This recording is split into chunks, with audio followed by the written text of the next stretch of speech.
اس کے بعد دوسری چیز جو مانگی گئی ہے وہ ہے رحمت. جو کچھ ہمارے پاس ہے نا، جس وقت سے ہم دنیا میں آئے ہیں، اللہ کی رحمت ہی تو ہے نا ہم پر. ہمارا خیال رکھنے والے والدین، کھانے پینے کا انتظام، جسمانی نعمتیں، روحانی نعمتیں، اور یہ کیا ہیں یہ سب؟ اللہ تعالیٰ فرماتے ہیں سورہ یونس میں، لوگوں تمہارے پاس تمہارے رب کی طرف سے ایک نصیحت آ گئی ہے، اور یہ وہ چیز ہے جو دلوں کے امراض کی شفا ہے، اور جو اسے قبول کر لے ان کے لیے رہنمائی اور رحمت ہے. یعنی قرآن کیا ہے؟ یہ اللہ کا رحمت ہے. اور کہا گیا قُلْ بِفَضْلِ اللَّهِ وَبِرَحْمَتِهِ فَبِذَلِكَ فَلْيَفْرَحُوا هُوَ خَيْرٌ مِّمَّا يَجْمَعُونَ. کہہ دو کہ یہ اللہ کا فضل اور مہربانی ہے کہ یہ چیز اس نے بھیجی، یعنی قرآن، اس پر تو لوگوں کو خوشی منانی چاہیے. ہم کتنا خوش ہو کر اس رحمت اور فضل کو سمیٹتے ہیں. ہمارے پاس قرآن آیا ہے، کیا ہم خوشی سے اس کو لیتے ہیں؟ اب دیکھیے، 24 گھنٹے اللہ نے ہم سب کو دیا ہے. اگر اس میں سے ہم چند گھنٹے قرآن کے لیے نکالتے ہیں، اللہ نے ہمیں صحت دی ہے، توفیق بھی دی ہے، سننے کی، سمجھنے کی توفیق دی ہے، دل دیے ہیں، سمجھ رہے ہیں، قرآن کو سن کر سمجھ رہے ہیں ہم، تو ایمان بڑھ رہا ہے ہمارا، کتنا ہم خیر سمیٹ رہے ہیں نا. تو ہم جب قرآن کے لیے چند وقت نکالتے ہیں تو کیوں ہم اس کو بوجھ سمجھتے ہیں؟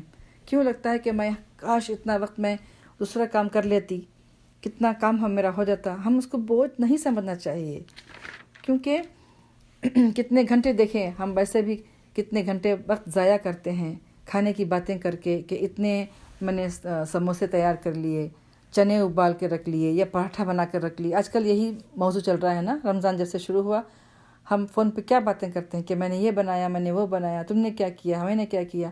مطلب رمضان کی تیاری جو ہے نا صرف کھانے کے اراؤنڈ ہی ہوتی ہے. اس میں کوئی حرج نہیں ہے، کوئی منع نہیں کیا کہ کھانا نہیں کھاؤ، لیکن صرف کھانے کی تیاریاں اور دوسری طرف سے روحانی غذا کی کچھ نہیں تیاری. جیسا کہ جسم کی تیاری ہم کرتے ہیں کھانے پینے کے، روح کو بھی ہماری غذا چاہیے نا. روح بھی ہماری پیاسی ہوتی ہے، اور روح کی غذا کیا ہے؟ عبادت، نماز، قرآن، ذکر، اذکار، دعائیں، یہ روح کی غذا ہے. تو اس غذا کی بھی ہمیں ایک مینو بنانا چاہیے کہ میں کیا کیا غذا دوں گی اپنی روح کو.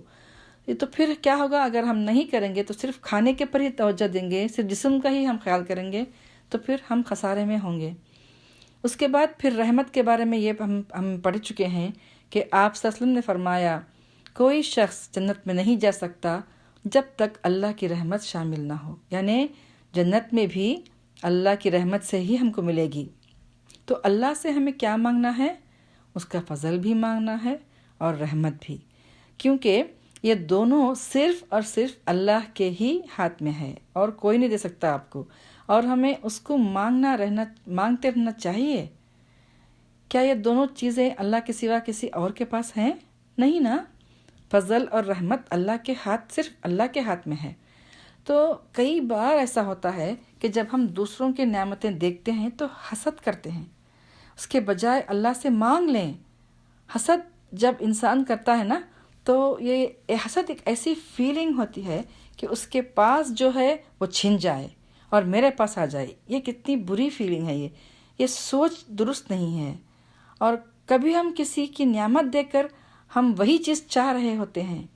جب آپ دین کی طرف آ جاتے ہیں نا، تو دوسروں کی نیکیاں یا ان کی دور جس نیکی میں ہے یا وہ آگے جا رہے ہیں جس میں، اس کو دیکھ کر کے آپ امپریس ہوتے ہیں اور آپ وہی کام کرنا چاہتے ہیں. تو اس میں موٹیویٹ ہوتے ہیں، اس میں کوئی حرج نہیں ہے. لیکن یہ زیادہ ضروری ہے کہ دیکھیں ہمیں کیا ٹیلنٹ ہے، ہمارے پاس کیا ٹیلنٹ ہے، ہمیں کون سی نعمت ہمیں ملی ہے، ہم اس کو کیسے اللہ کی راہ میں استعمال کر سکتے ہیں.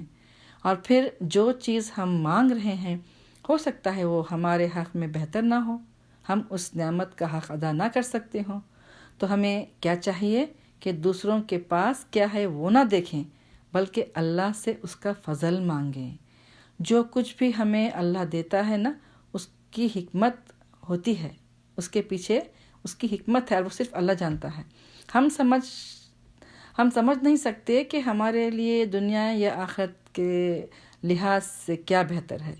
یہ تو صرف اللہ ہی جانتا ہے. خاص طور پر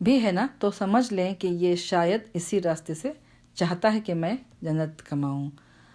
تو کبھی جب ہم پر آزمائشیں آتی ہیں تو کہتے ہیں کہ میرے اوپر ہی کیوں آتی ہے، آپ یہ سمجھیں کہ یہ میرے لیے جنت کی ٹکٹ ہے۔ تو کبھی بھی اللہ کے فیصلوں پر ناراض نہ ہونا چاہیے اور ہمیشہ اس سے اس کا فضل ہی مانگنا چاہیے۔ تو چلیے ہم پھر دل سے مانگیں، پورے شعور سے مانگیں اس دعا کو۔ اللہم انی اسألک من فضلک ورحمتک فإنہ لا یملکها الا انت۔ تو اسی سے آج کا سیشن ختم کرتے ہیں۔ جزاک اللہ خیرا کثیرا۔ السلام علیکم ورحمۃ اللہ وبرکاتہ۔